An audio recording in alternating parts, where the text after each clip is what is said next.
We've got a really special guest here today, Rob DeConto, and I just want to introduce him properly. So the sensitivity of Earth's continental ice sheets to anthropogenic warming is arguably the most pressing question in climate science today. And so the timing of the melt of Greenland and Antarctica really is going to determine a lot about the future of coastal cities and ecosystems. And so our speaker today is one of the world's leading experts on ice sheet evolution in Earth's history. And he's been studying their formation and collapse over Earth's history for the last 30 years. Is that amazing? Oh, don't say he that. He doesn't look that old. He's definitely we not date old each enough other, to do actually, that. when you say that. So I first met Rob in Boulder when he and I were both PhD students. And so Rob did his PhD at the University of Colorado, and I was at NCAR at the time, but we both ended up at NCAR. And so his degree's from Colorado, but he did stints at NCAR and NOAA before moving to UMass in 1999. So Rob's expertise is in climate modeling, but it's far beyond climate modeling. He's played lead roles in an Antarctic drilling program, and he's been a lead author on a special report for the IPCC. And he's also working at local and regional levels on adaptation questions for sea level with Boston and New York and other places. So he's got like 95 journal articles. He publishes in Science and Nature more frequently than most people I know. And it's because they're short papers. That's all I can handle. Yeah, okay. And he just won the 2016 Tinker Muse Prize for Science and Policy in Antarctica, which is a pretty big deal. Congratulations on that. Thank you. So Rob's work is really the story of our growing understanding of ice sheet evolution and dynamics, and it's so critical to understanding our collective future on Earth. So I'm really excited to hear what you have to say today. Thank you, Rob, Thank and you, welcome, Angie. Rob DeConto. So I have to admit that I just gave a talk to an ice physics group at Stanford, and these are the PowerPoint slides. So you're going to see me just jump through things that only somebody who really cares about the minute details of ice physics might really be interested in. So I'm going to present this, I think, in a way that we'll all understand. So this is my opening slide, and why I've been using this slide to open talks is to just start to give you a sense of the scale of the system that we're going to be talking about today. This is one outlet glacier in Antarctica that's flowing from right to left toward the ocean. I think you can see all the crevassing. So the ice is sitting on land here, but the bottom of the ice is about 600 meters below sea level. So there's a cliff face that's underwater that's feeling the ocean directly. And then you go out here and you see that there used to be a floating extension of this glacier called an ice shelf. We'll be talking about the ice shelves because they're so important to this story today. And you can see that it's sort of breaking up into these are roughly a kilometer, okay? A kilometer by a kilometer, these blocks, okay, scale. So this glacier is about 120 kilometers wide. It's one outlet glacier. So, okay, so you move from right to left, and eventually the ice shelf starts to give way to sea ice. There's sea ice is part of this system, and then you've got open water. And so, this is a challenge, even just from an atmospheric modeling perspective. One GCM, Global Climate Model grid cell, would try to account for all of these different systems. The steep flanks of the ice sheet, the sea ice system, the open water. So we use regional atmospheric models when we try to look at the details of what's going on with the climate here. So again, massive scale. This is just a tiny little zoom in of one piece of the ice sheet. And that image fits within the outline of this box, that satellite image. Okay, so Antarctica, when I started my career thinking about the ice sheets, we were all worrying about Greenland because NASA was showing us all these remarkable images of surface melt and runoff going into the North Atlantic. And the whole world was thinking, okay, there's about a little more than 7 meters of potential sea level rise in Greenland. Oh no, that's what we have to worry about. This ice sheet has about 8 times more potential to drive sea level rise than the Greenland ice sheet. And as we'll see in a minute, today, Greenland is actually a bigger contributor to sea level rise than Antarctica. But I'm going to convince you today that we really think that is going to change. So I'm going to just, and this is really poor form, and just think of my poor students who have to put up with this kind of nonsense all the time. I'm jumping to another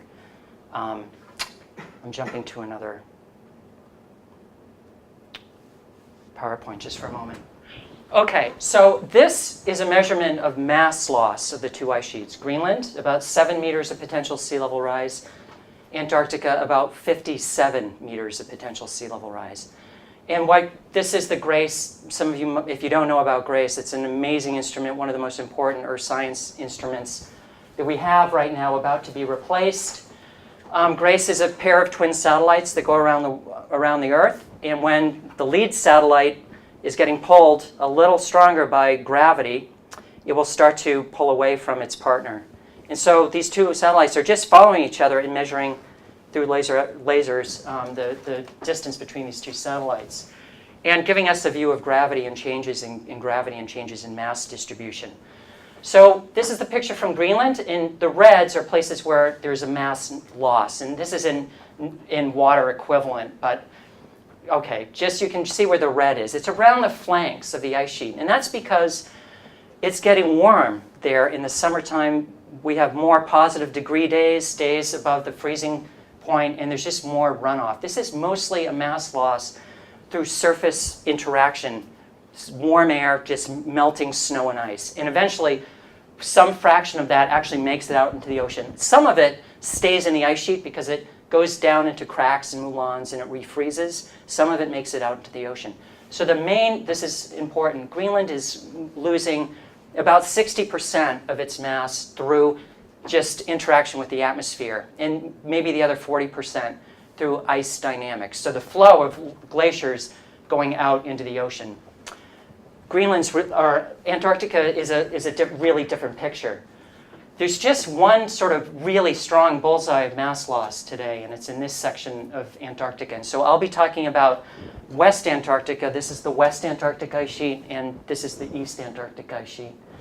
There's about 4 meters of potential sea level rise locked up in this part of Antarctica, the West Antarctic ice sheet, much less than the ice over here that represents about 50 meters of potential sea level rise. And there's one glacier here called the Totten Glacier you might have heard of that seems to be doing something right now. But it's a bullseye right here. So we're going to look to see why. Okay, so these are what the data look like that have been tracked by GRACE. We only have a very, very short picture of this. This is from March of 2002, and people have been updating this. This goes through 2016 when I made the slide. So Greenland is a cumulative mass loss in blue. And you can see a seasonal cycle where there's some net mass gain, wintertime, and then a mass loss. But you can see the downward trend. And you can see that Greenland is contributing more mass to the ocean than Antarctica in red. Okay, so maybe Greenland is, and it is important. It's the bigger contributor today. Okay, then just one final point, and the reason why I went to these slides is that I knew everybody in the room in this little specialized group at Stanford they were ice sheet and ice physics people, and they know these numbers. But for some of you, this might be good to have a perspective on how fast sea level is rising today. So we have 2 sources of information about sea level rise. The first one we use is we look at historical tide gauge records from all over the world. And Boston Harbor has a nice long tide gauge record. They're all over the East Coast. They're all over Europe. They are all over Asia. We have a global picture of sea level in many harbors around the world, going back, back into the 17th century. And so we can look at those high gauge records back here in 1880 and 1900. Most of them were handwritten. A lot of this information has been digitized now. And this is the picture. And this is a plot of the rate of sea level rise going back to 1900 to today. And you can see there's a lot of variability. Sea level was actually rising at almost, you're flirting with the kinds of rates that we see today.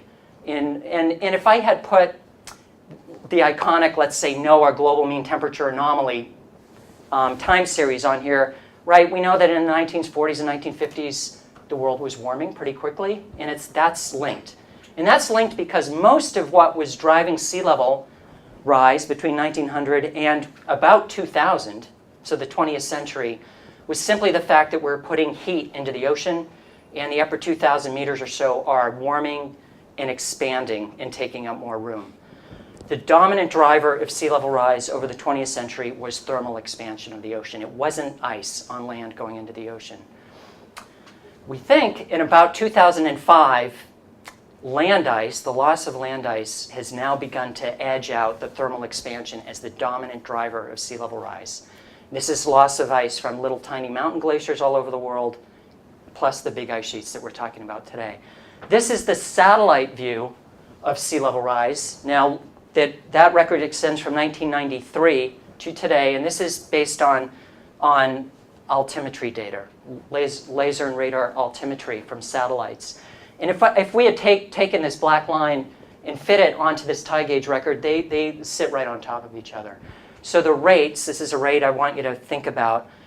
Today, and really since about 1995 or so till today, the average rate of sea level rise as the global average is about a little over 3 millimeters per year. So we're talking, about 1.2 inches per decade. Doesn't sound like much, right? Okay, no big deal. We should be able to cope with that.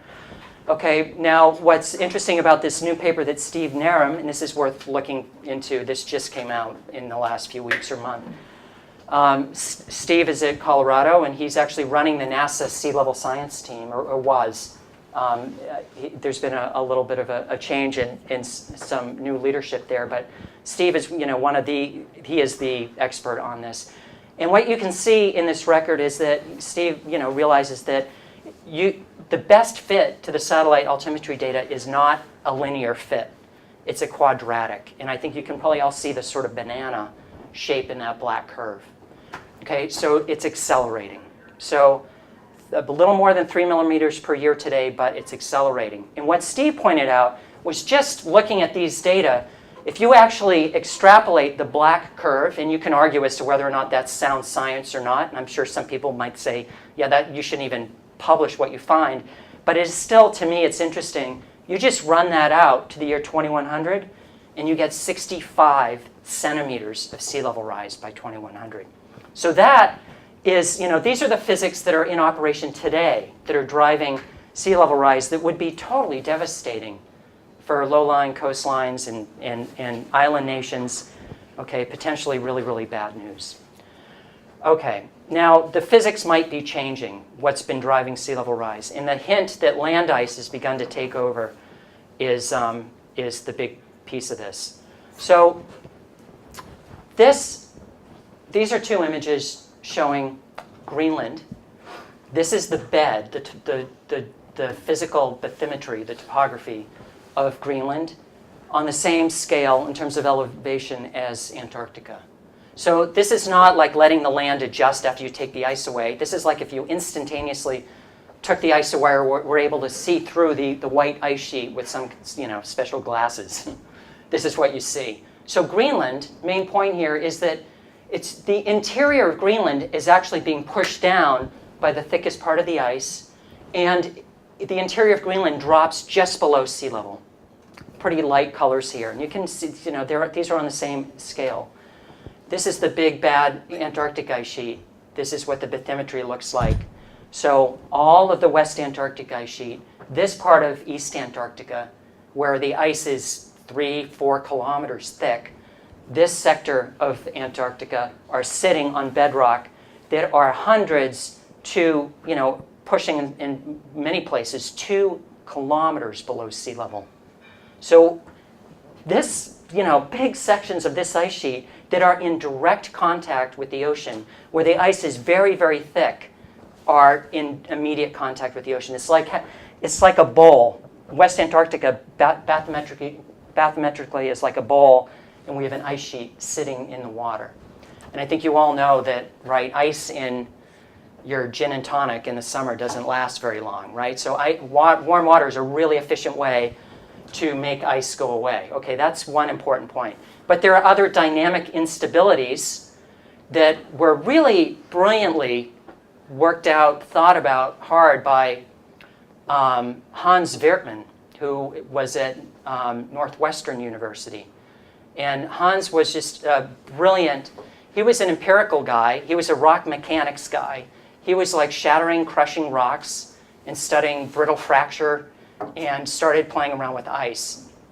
And he really came up with what you're going to see are one of 2 major theories as to why we think that this kind of system with these big, deep subglacial basins are dynamically unstable, and that if they get pushed too hard, something will happen where there'll be a positive feedback and you can deliver really rapidly massive amounts of this ice to the ocean.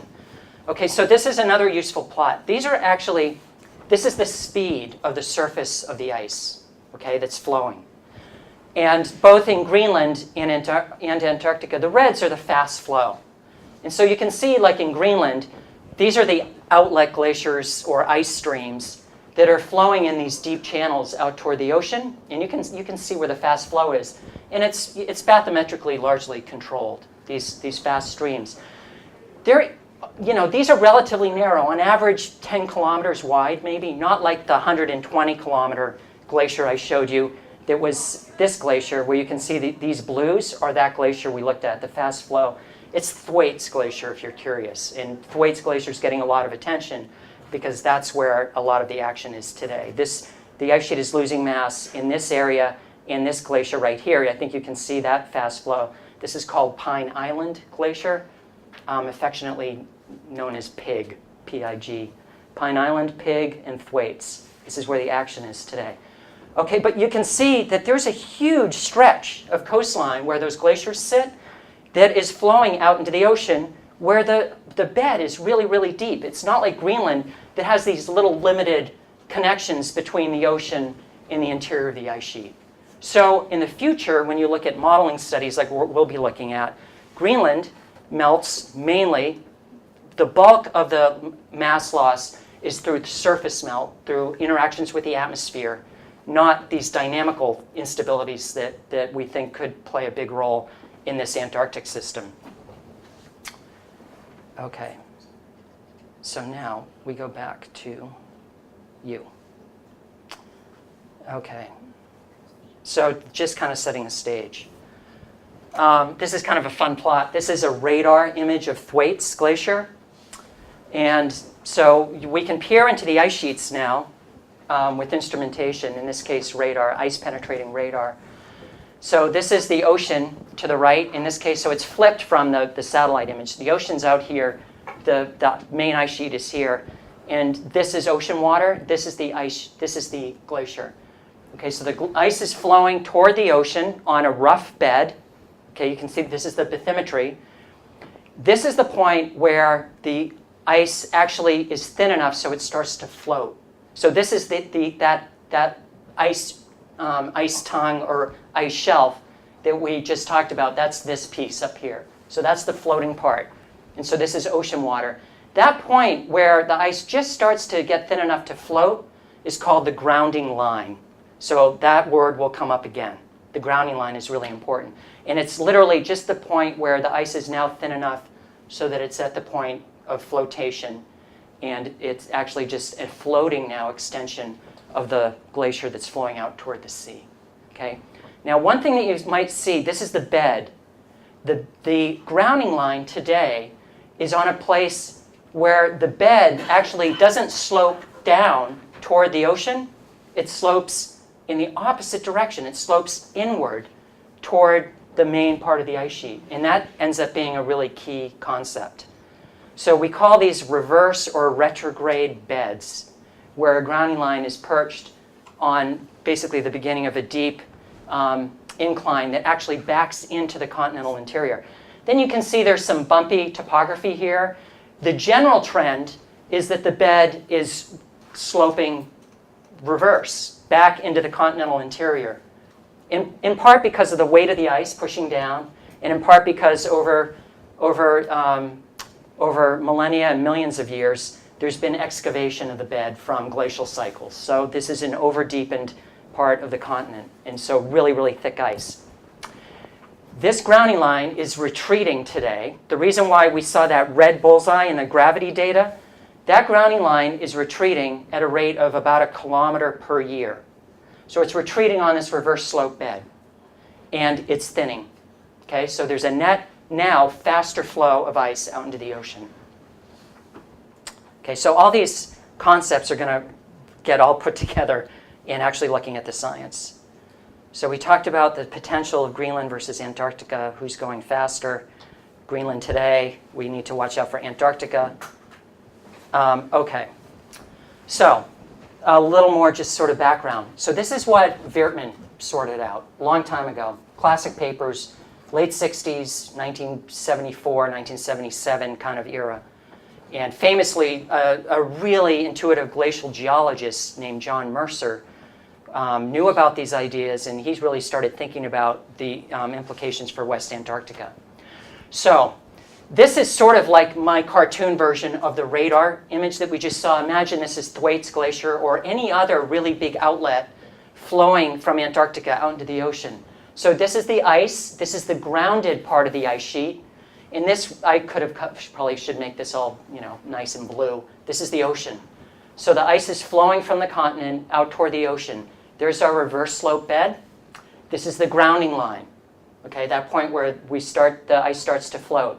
And this is that extending ice shelf.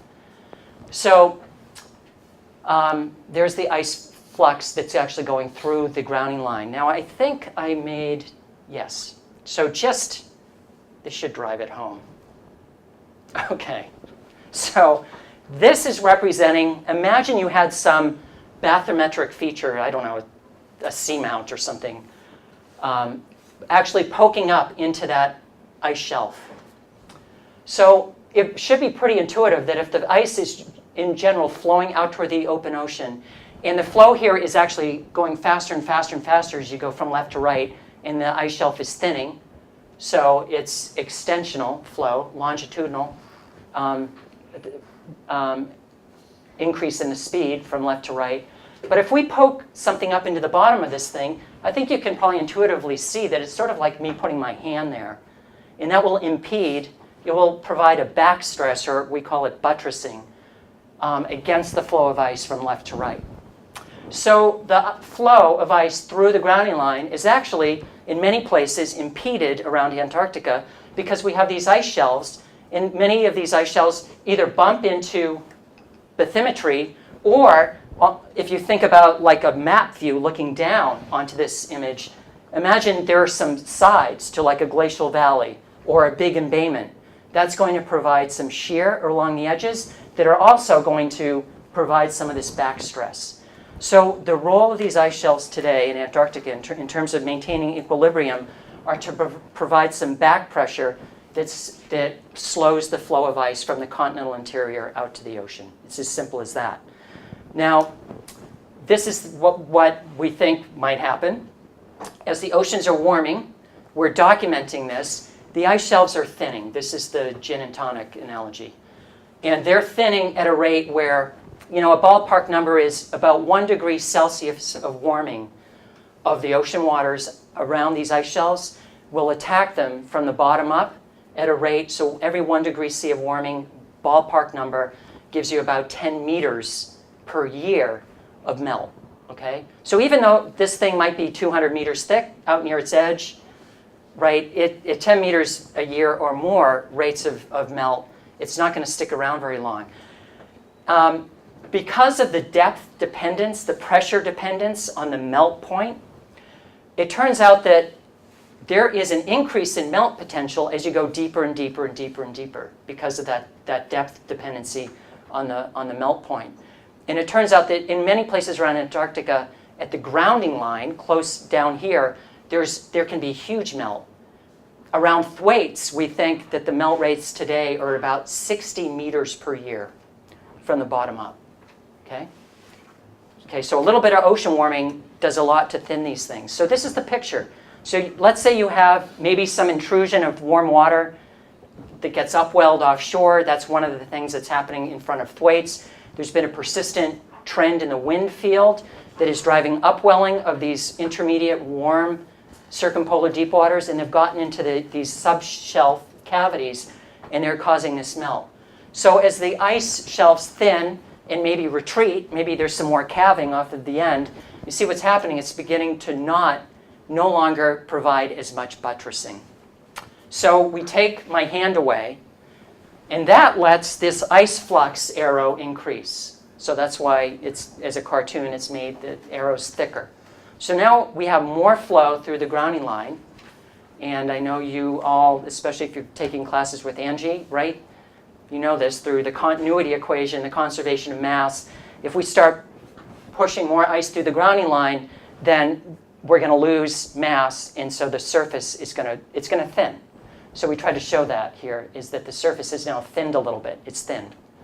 So if the ice sheet suddenly thins at its grounding line, the grounding line is no longer the grounding line because it'll start to float at that point. So the grounding line will start to move back. Okay, that should be really intuitive. If it moves back, this is the key. We have this reverse slope bed. So it turns out that some really brilliant boundary layer analytical analysis done by Christian Schoof at University of UBC, British Columbia. Christian worked this out analytically, and it's been now shown with numerical modeling, basically showing that Hans Wertmann was right 30, 40, 50 years ago. The amount of ice that can flow seaward through the grounding line is exponentially, non-linearly related to the thickness of the grounding line, with an exponent that is like almost 5. So a flux of ice Q equals, think of it this way, H, the thickness of the grounding line, like to the 4.75 power. So a little increase in the thickness of the grounding line, because it's now moved back onto its reverse slope bed, means you have way more ice actually getting pumped out into the ocean, which means that the grounding line, we're going to have more thinning. The thinning is going to happen faster. The grounding line is going to move back even more, and even more fast flow is going to start to pump ice out into the ocean. So it's this positive feedback, implying that it's an instability if it gets triggered. Now, it should, once this would get triggered, we would think that it probably won't stop until one of two things happen. Maybe an ice tongue or an ice shelf reestablishes itself to reestablish some buttressing, or we run into some bathymetry, like a bump, where the slope is no longer reverse, but it's actually not retrograde, but actually sloping toward the ocean. So that's why Thwaites, that image of Thwaites, is really, really important to think about, because, okay, this is a piece of the ice sheet that is, this is 3 kilometers thick of ice. And, here you can see there's 1,500 meters that are above sea level. This is mostly the part, right? Some fraction of this is what actually contributes to sea level. This, if it goes into the ocean, doesn't. It's just this ice. We call it above flotation. Okay, but here's the deal. So Thwaites is responding just the way the theory suggests. The grounding line's retreating. This is relatively rapid, 1 kilometer per year. This is marine ice sheet instability in action. We can see it. We're monitoring it. It's observed, and it follows theory spot on. Okay, and our numerical models recreate that 1 kilometer year retreat onto this reverse slope bed. Now, this isn't a very extensive in the plane that's coming out of the board, this is a nice ridge that is pretty extensive in and out of the laterally.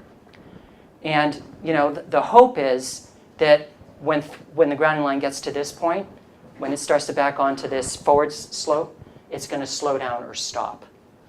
If it doesn't, there's one more bump here. This one isn't very laterally continuous, and then it's pretty much gone. Okay? So this is when there was some literature a few years ago. In 2014, people like Ian Jockin and Eric Regnault were saying, it's over. And I'm not fully comfortable with that because we're finding that in some instances in our simulations of the future, this actually restabilizes on these bathymetric features. But this is what they're getting at. If it gets like back to here, it potentially will be gone. And I'll show you what that looks like in a model. So this is basically the science that's emerging. And this, right, is this marine ice sheet instability. This was not quantified in estimates it was talked about as maybe an outlier, something that we need to worry about on the tail of a sea level distribution in the last IPCC report, the AR5. So there's an extensive discussion about the early theory. Most of the modeling papers that we have, there are more than a handful since 2013. But this wasn't included in the actual, the attempts to quantify the pace that Antarctica could contribute to sea level rise. So this is new. Okay, the science not so much, but actually really trying to apply it to what it might mean for our future. Okay, there's Christian, his theory. Okay, so I met at the time, a hired gun programmer who had been pulled out of the financial industry. He was writing just brute force Fortran code for banking in the 1980s. His name was David Pollard, but Dave already had a background in, he was a Cambridge and a Caltech applied math guy, and as Angie knows, he's probably one of the best, fastest, most accurate living Fortran code developers in the world, I would say. Really remarkable person. And Dave in the 80s, in 70s even, had published seminal papers in Science and in Nature on the early attempts to have a really simple ice sheet model and to combine it with a simple climate model. And Dave just happened to have been pulled kind of out of the financial industry to be at NCAR around the era that Angie and I were both students, and me later a postdoc. So I ended up, Dave ended up becoming like my main mentor at NCAR. And he ended up being pulled away from NCAR to go to Penn State. And about the same time that I left NCAR to go to the University of Massachusetts, so we said, let's write a proposal together to develop a three-dimensional ice sheet model, and we'll say we're going to couple this thing to a GCM instead of like a simple crude energy balance model. And think about the evolution of the cryosphere in the broadest sense, geological timescales, not really thinking about predictions of the future. And that's how it started. We wrote our first proposal together in 1999. It got funded in 2000, and we have been funded by NSF and NASA and other entities ever since to work together. It's been really awesome. And this is basically what we've done, is we developed our own ice sheet model that accounts for those physics that we just talked about. The buttressing effects of the big ice shelves around Antarctica. We actually blended the two sets of scaled equations that we use to represent the fast stretching flow of the ice shelves versus the grounded flow of the ice sheet back in the continental interior, where the deformation in the inside of the ice is mainly through shear in the vertical versus that longitudinal stretching of the ice shelf. We combine those two sets of scaled equations that represent these two systems and even blend them in places where it's the bed of the ice sheet is nice and slippery, and an ice stream where the flow is it's not really stuck to its bed, but it's not just sitting on free floating water, somewhere in between, and that allows us to actually represent ice streams in a continental scale model. Okay, and this is why I keep working with geologists. So we work with geologists, and Angie mentioned the Antarctic drilling program, because we can build this model and we can tune the physics, the rheology of the ice, the strength of the buttressing, things like that to make the ice sheet look just like the modern ice sheet. Well, big deal. Does it have any predictive capability? And one way, the main way that we test these ice sheet models is that we look to see how they generate past changes in the ice sheet. So this is an animation of the way things stood in around 2008, when the ice sheet model had like a horizontal resolution of about, in this case, 20 kilometers. Now we run simulations at 10, 5 kilometers. This will give you a feeling for the dynamic impact of this buttressing and this so-called marine ice sheet instability. So the model's going to run from 40,000 years ago to the present day. So we're going to provide temperatures of the ocean going up and down through geologic time. We're going to provide an atmospheric climatology with precipitation and temperature on the surface of the ice sheet evolving through time. And this is what simulations look like when you run. Okay, and you can see, so the black line is the grounding line. The pinks and the whites are the floating ice, the ice shelves that provide buttressing. So at times when the ocean gets cold, the ice shelves get thick, dark pink, and that provides more extra buttressing, and that lets the grounding line push out toward the ocean. And then at times like that you just saw, that's a really rapid, several century retreat of the entire West Antarctic ice sheet. So we started running simulations like this in the mid-2000s, and we really weren't sure. This is nice. We're approaching the last glacial maximum, 18,000 years ago, and there's retreat back. We basically look at the geological records of where the grounding lines were at the last glacial maximum, the pace and the style of retreat, and that's how we judge whether or not the models are doing a good job. So we were very proud of the fact that we actually started comparing these model simulations to these sediment records of advance and retreat in different places around the continent.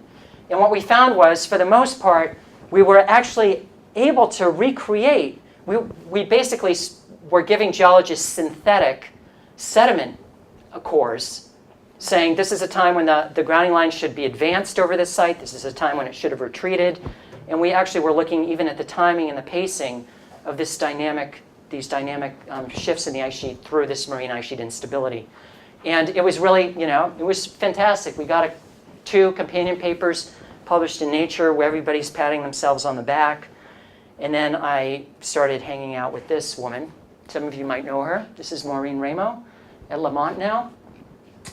And Maureen, we kind of got together and we started thinking about whether or not the geology could actually even do more for us on the modeling side of things. Maureen started this, she was the lead PI on this, and it just came to a close. It was a 6-year-long NSF-funded, pretty big project called Pliomax.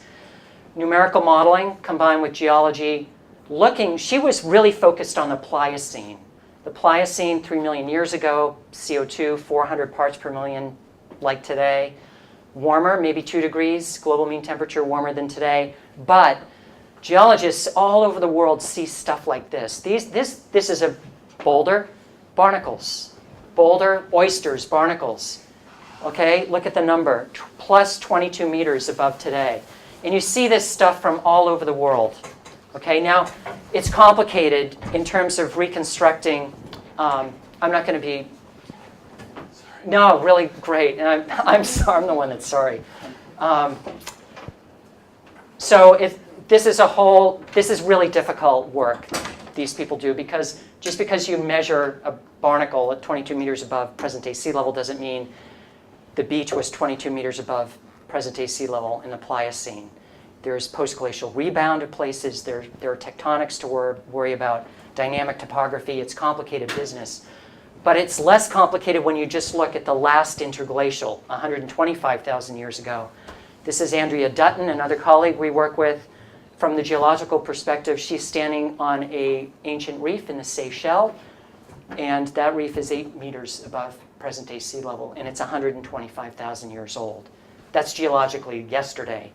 This is another example. These are in the Florida Keys. You can see big, beautiful coral head.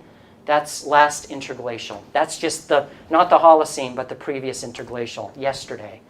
So we know that the ice sheets can do things, and they can do things in terms of sea level that's fast. We could not simulate this 5 years ago. We would give Andrea 1 meter of sea level from Antarctica. And she's telling us we need like between 4 and 7 from Antarctica. We couldn't get the Pliocene. We could give Maureen Ramo about 5 meters out of Antarctica. And she was asking for 10 or 15. Okay, so there was a problem. And it was the geologists that had made Dave and I keep going back to the drawing board, like what fundamental physics are we missing? We weren't thinking about this in continental scale models. The whole community that's modeling ice sheets, these are, I'm sure many of you have seen these iconic images of the Larsen B Ice Shelf. This is out on the Antarctic Peninsula, the Larsen B. So it's another piece of the Larsen that's off to the north here that, I'm sorry, off to the south that just lost, right, there was a big calving event last year, but that's this area out here. This is basically the banana belt of Antarctica. It's the furthest southerly tip. South America is right here for reference. This is one of these floating ice shelves.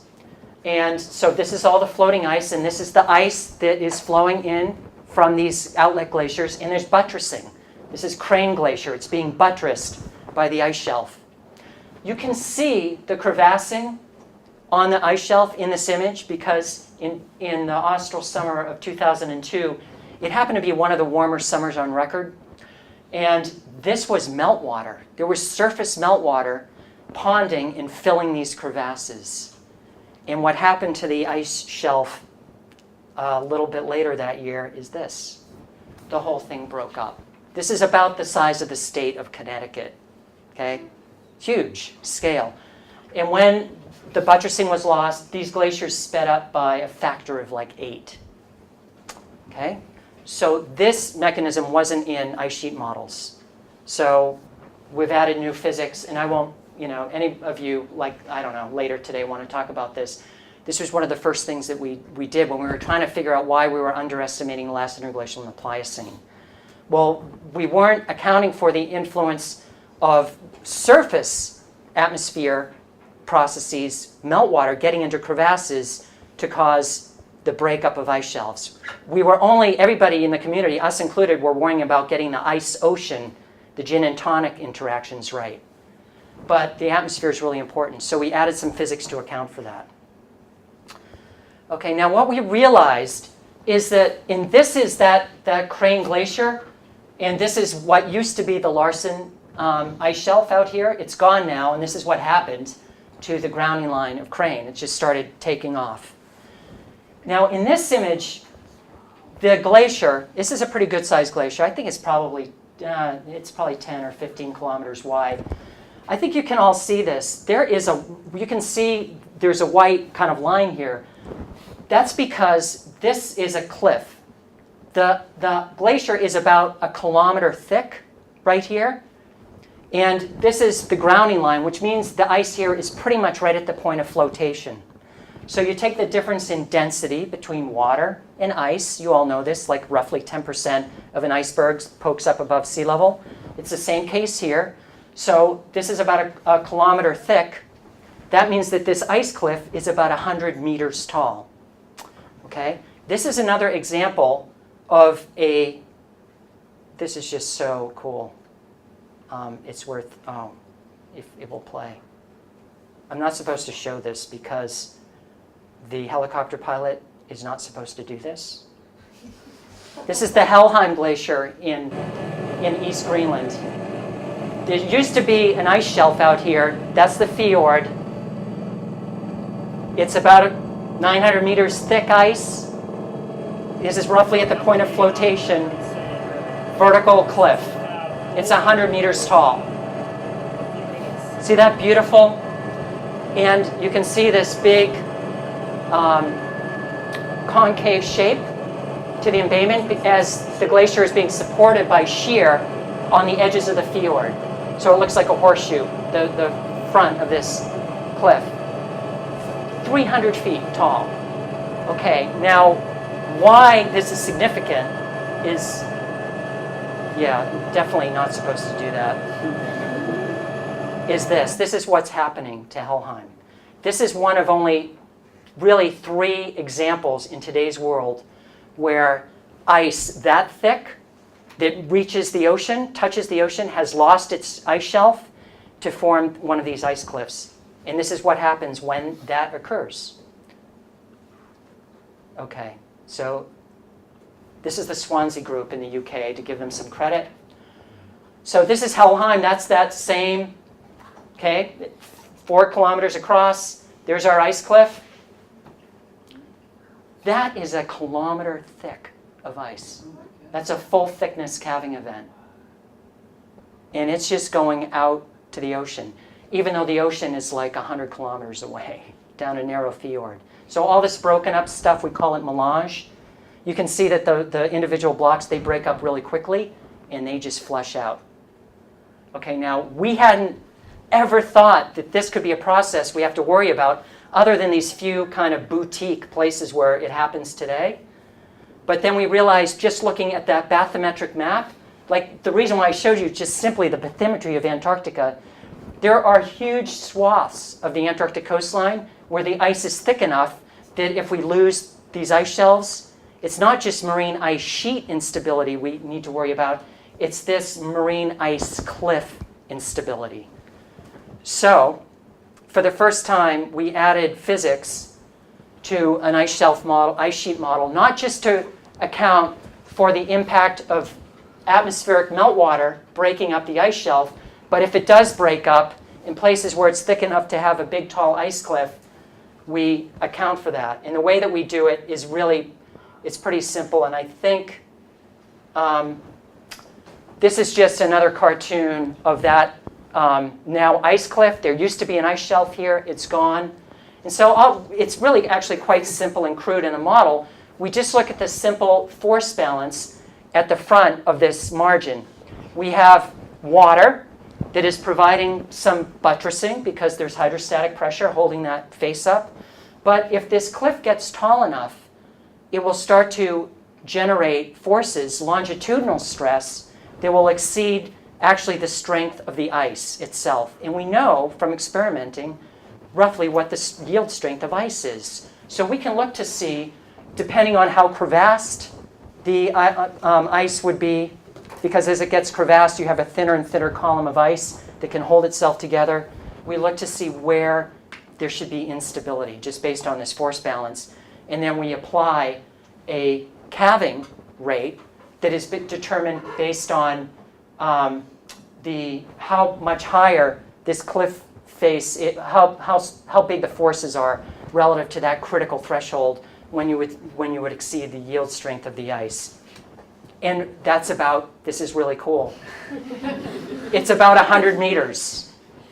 So theory suggests that you should not be able to have an ice cliff, especially in an ice that's heavily crevassed, pure, clean, like laboratory ice. I think you can get up to about 220 meters of ice cliff before you would exceed the yield strength of the ice, which is about 1 megapascal. Okay, but for crevassed ice, we think that that threshold is roughly between 90 and 100 meters. That's the 3 examples we have on today's Earth. That's the height of the ice cliffs. Not in any of the models, okay, until 3 years ago. So we added the hydrofracturing, the meltwater, atmosphere influence on breakup of the ice shelves, and then where the ice shelves break up, we add these cliff physics. And I'm pretty sure that looks taller than 100 meters, but I'm not, we weren't asked to consult. Okay, and we can do a pretty good job of simulating actually the location of the calving front of glaciers like Helheim that I showed you those movies from. And now we extend these physics into a whole continental-wide ice sheet model, and this is what it did for us. Old model, without these new physics, hydrofracturing and ice cliff instability for the Pliocene, and now we do something like this, a little bit closer to geological data. For the last interglacial, instead of just being able to give Andrea Dutton 1 meter from Antarctica, we can give her 5 to 7, okay? So that's beginning to give us a little bit of confidence. And when we got to this point 5 years ago, it was just inevitable that we actually apply the model to the future. So what we do is we do things like this. We use ocean model information about the time evolution of the temperatures under the ice shelves. And then that would give you a time series of ocean warming, let's say, into the future. And this is just an example of what water at 400 meters deep, that is what the ice shelves feel. It's time evolution. This is the difference between today in the year 2300. These anomalies these are pretty big numbers. That's roughly 5 degrees of warming in places where we have these big, really important, giant ice shelves. Not like that little guy out there on the peninsula that's the size of Connecticut. There's one right here, the Ross Ice Shelf, that's the size of France. And it's 1,000 meters deep at its grounding line. And there's a comparable Texas-size ice shelf over here. Okay? And you can see the amount of warming that we could see in sort of a business-as-usual greenhouse emissions scenario. So we can use forcing like this for the gin and tonic temperatures under the ice shelves. And then for the atmospheric forcing, Angie played a role in this. We are using a tweaked from her generation of working on this, but Angie helped us adapt the RegCM, in this case RegCM3, which some people call it RegCM Polar now. We adapted this regional atmospheric model over Antarctica. It's relatively flexible, and what we are able to do is either run, it's very, very slow to run 300 years of, as Angie knows, of regional atmospheric models. So another kind of tricky thing that we can do is we can run snapshots of climatologies with, let's say, 1 time CO2, 1.3 times CO2 representing today's climate. And the regional atmospheric model feels the boundary conditions and the sea surface temperatures and the sea ice from the ocean model that's providing the gin and tonic melt rates under the ice. So the atmosphere and the ocean are in sync, but these are equilibrium climates. And then what we can do is we can interpolate the precip and the temperatures and the ocean temperatures through time following any kind of future warming or greenhouse gas future scenario, the so-called RCPs, and I'm sure you all know about the RCPs. So that's what we did, and that pretty much ruined my life. Because what we found was, this was a large ensemble analysis where we run hundreds, in some cases, hundreds of different versions of the ice sheet model with slightly tweaked physics. We call those perturbed physics ensembles. And because we don't have great certainty, really, in many of the parameters that go into these physical models. So we run hundreds of versions of the ice sheet model and compare the ice sheet model's performance relative to sea level rise in the Pliocene, sea level rise at the last glacial maximum, sea level change during the last deglaciation through the Holocene, and the recent changes in the ice sheet that we looked at the very beginning from satellite information. And then we take those calibrated or tuned subset of those ensembles that we feel the most confidence in, and we apply them to these long future runs that we just looked at. So this is what, this was the picture. RCP 2.6, that's assuming, net zero emissions by like 2020, and we're going to be scrubbing CO2 by 2080. I don't know. It's optimistic. This is like 1.5 degrees C, Paris Agreement, sort of aspirational future. But the good news was that we didn't get this catastrophic retreat of the West Antarctic ice sheet. It's the black curve. This is the contribution to sea level from Antarctica. RCP 4.5, RCP 8.5. And so now if we just zoom in on the next century, that's all this plot is. Same thing. We're just looking a little closer. We said, it looks like Antarctica, through these instabilities, the marine ice sheet instability plus the marine ice cliff instability, has the potential to drive, we think, up to 1 meter of sea level rise by 2100. Now, the implications for that, in like a IPCC sort of thinking, was this was the view of sea level rise that the AR5 put out. This is the instrumental, the tide gauge, and the satellite record here at the end of sea level rise. And then these were the projections. Okay, now these projections said, okay, maybe in RCP 8.5, the red curve, we're looking at a meter total sea level rise.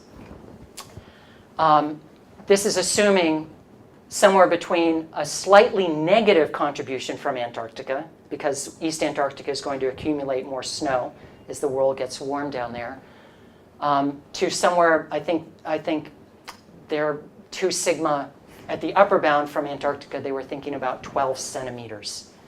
And now we're saying we might have to think about adding a meter to the end of this. And that looks something like, it would do something like that. Okay? Now, there is enormous uncertainty in all of this still. And right now, this is what we're being tasked to do and just got funded to do, is to try to reduce some of this uncertainty and to try to get a handle on and improve our confidence in the world potentially facing something like this.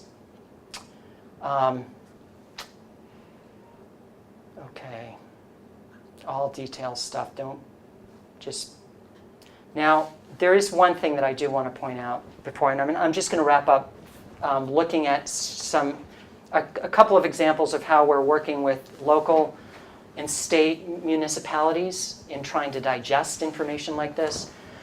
But I just want to point out, in those previous simulations, we put a speed limit on this marine ice cliff instability really arbitrarily. We basically looked at what this Helheim Glacier in Greenland and Jakobshavn are doing today in terms of a rate of mass loss due to these full thickness calving events, and just said, okay, let's be conservative, Dave, because these are going to be big numbers. Let's cut it in half.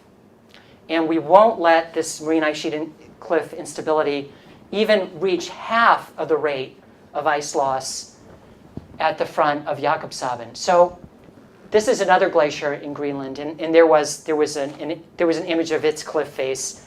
It looks a lot like Helheim. It has a 110 meter tall cliff face. This is the tallest in the world. It is right now, again, in a relatively, roughly 5 kilometer wide fjord, 45 kilometers from the open ocean, all choked. So this is the grounding line and the ice cliff. This is all melage in sea ice in the wintertime. The glacier is flowing into the ocean at a rate of 12 kilometers per year. Okay, it's fast-moving glacier. This grounding line has been retreating, backing up into the fjord at roughly a rate of 1 kilometer per year, which means that the relative rate of calving is about 13 meters per year of equivalent mass loss at the front of this thing. And in the simulations I just showed you, I cut that speed limit off at 5 kilometers per year, not even what we observe in the real world, kind of arbitrarily. So what we've done now is we've opened up the range of possibilities just to go up to, this is an example of like different rates that we let that maximum cliff collapse and retreat go to in ensembles. We actually go up to what's observed today instead of stopping at 5 to see what happens. And it has a substantial impact, as you would imagine, on the rate of sea level rise once these processes come into play. Now, you would think, and Richard Alley's been all over me about this, is that, okay, even 13 kilometers a year as a top end, based on this one observational data point, for this little narrow outlet glacier that has a lot of supporting shear along its edges. This is the Thwaites Glacier again, to just bring it all back to the first slide. 120 kilometers wide. No nice fjord walls here providing side shear, lateral support, transverse stress. We don't have any of that here. This is the open Southern Ocean. It's not backed up 40 or 50 kilometers into a little narrow fjord to get all that ice out into the ocean. We have super strong winds. We have strong coastal currents. Now, this is the ice cliff It is only about 60 meters tall today because the grounding line, you know all this terminology now, is sitting on a bed that's about 600 meters deep. But it's on a reverse slope. So Thwaites, if it keeps going back into that basin on that reverse slope, is going to have a cliff face as tall and eventually taller than Jakobshavn. And we don't even know. So eventually, the cliff face could be hundreds of meters tall. And you think about the stresses at the margin of that ice sheet that is flowing directly into the ocean. We don't know what's going to happen in terms of a maximum speed or a rate. Okay? And you know, some people have looked at the breakup of certain pieces of ice in Antarctica where when these ice shelves break up, the equivalent retreat rate is like 5 kilometers per day. We don't know if that will apply to the grounded thick ice. So these are really, really interesting and I think important and potentially really scary lessons. So the work has been progressing. This is the latest work. This is interesting. We've worked really hard, and I'll be talking to Angie about this a little bit this afternoon, in doing a better job with the atmospheric side of this. Because now that we have these new physics in the model, the ice sheet models are really tied to the atmosphere for the first time. Because the appearance of meltwater is what actually triggers these processes, because that accelerates the breakup of the ice shelves. So the atmospheric story, the evolution of what happens to Antarctic climate in the future is going to dictate the timing of when things like this could actually turn on. And again, there's a lot of uncertainty. The next paper that some of you might see, the estimates for the year 2100 from Antarctica have dropped. And they've dropped because of these improvements in the atmospheric forcing that we're giving the model. The bad news is that if we look at a little longer time scale, now just the same ensemble, this is RCP 8.5, just looking out to the year 2200, we still get to a meter, except instead of the year 2100, like in last year's Nature paper, it's in 2120. So we've maybe saved a few decades, but the rate of sea level rise that we would be dealing with, like when you get into about 2150, I don't know if I have, yeah. When you get out to the year 2150, this is the rate of sea level rise just caused by Antarctica. This is in centimeters per year, not millimeters per year like we're measuring and observing today. Okay, so that, you know, this is not, at that point, if you're a coastal geotechnical engineer, you know, shit, how do you deal with centimeters per year of sea level rise? And again, you know, at the end of the day, I do want to end sort of on a positive note, because even with the new modeling, with the better atmospheric forcing, but we've opened up the top end of this cliff retreat mechanism to approach what we observe today, that 13 kilometer per year rate. This is the year 2100 from Antarctica. Following RCP 4.5, and when the global mean temperature reaches 1.5 degrees warmer than pre-industrial, which is like next year, pretty much, next year's climate, we just freeze the atmosphere and the ocean forcing, and just see what Antarctica does if we really did stop at 1 plus 1.5. And what we're finding is we're only getting, okay, this is 0.1 meters per year, so you know we're talking not a lot, just a few centimeters contribution from Antarctica, which is really excellent news. 2 degrees, and this is all the new work that's not quite published yet, not out yet. Plus 2 degrees, the other aspirational target of Paris Agreement. Still, you know, by the year 2100, we're still not at 10 centimeters yet. Now, this is really interesting. If the world follows the Paris Agreement to the letter of the law as it exists today, and all the signatory countries follow their INDC, their intended nationally determined contribution to meeting the goals of Paris, we get to about just under 3 degrees, we think, by 2100. We don't get to 1.5 or 2 degrees. I'm sure you all know this, and Angie talks about this stuff all the time. So really, the current Paris Agreement gets us to plus 3 degrees. Okay, this is what happens at plus 3 degrees. Actually, do I say, that's plus, it's, next slide. It looks really different. So we have crossed a threshold in the system, and the threshold that's been crossed in this case is we're starting to see surface atmospheric temperatures in the summer that are producing enough surface melt to drive the breakup of, to basically influence crevassing in the deep penetration of surface crevasses.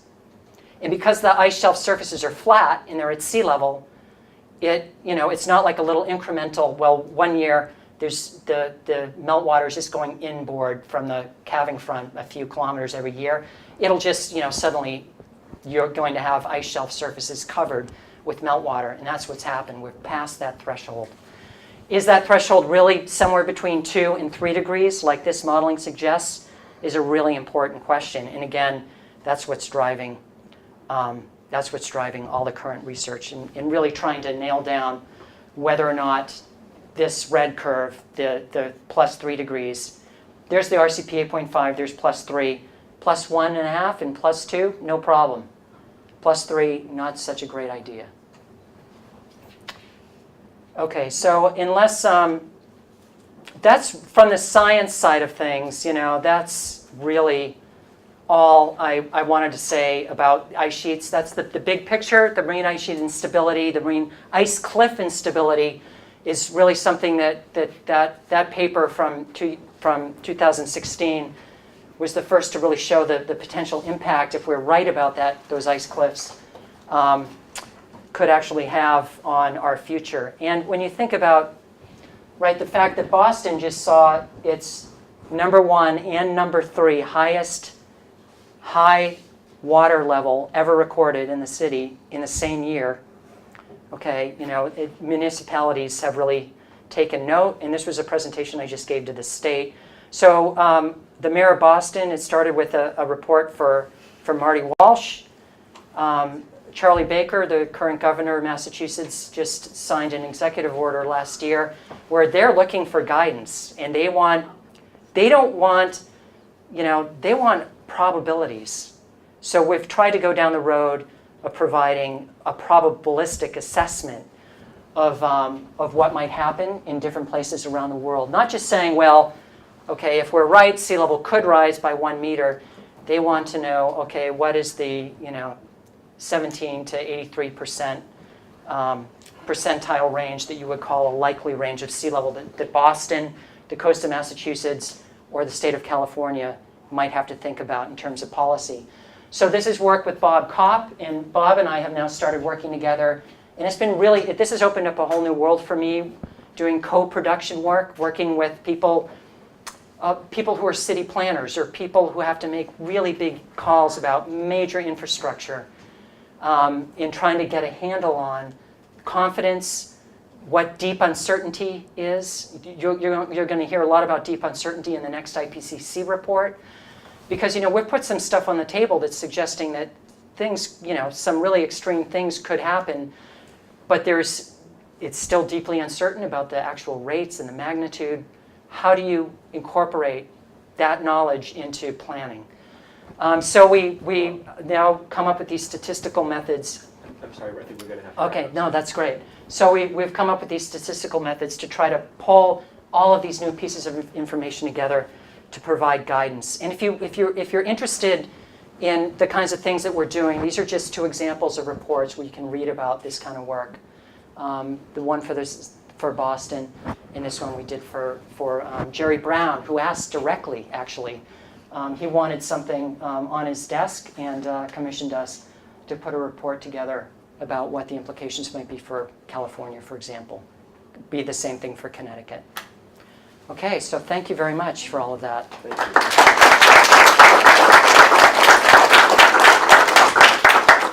I'm afraid we're going to have questions afterwards. We have lunch across the hall for all the grad students in geography and geosciences. Great. So thank you, Rob, and we're looking forward to having these conversations continue. Great. Thank you. Thanks, Scott. Mm-hmm.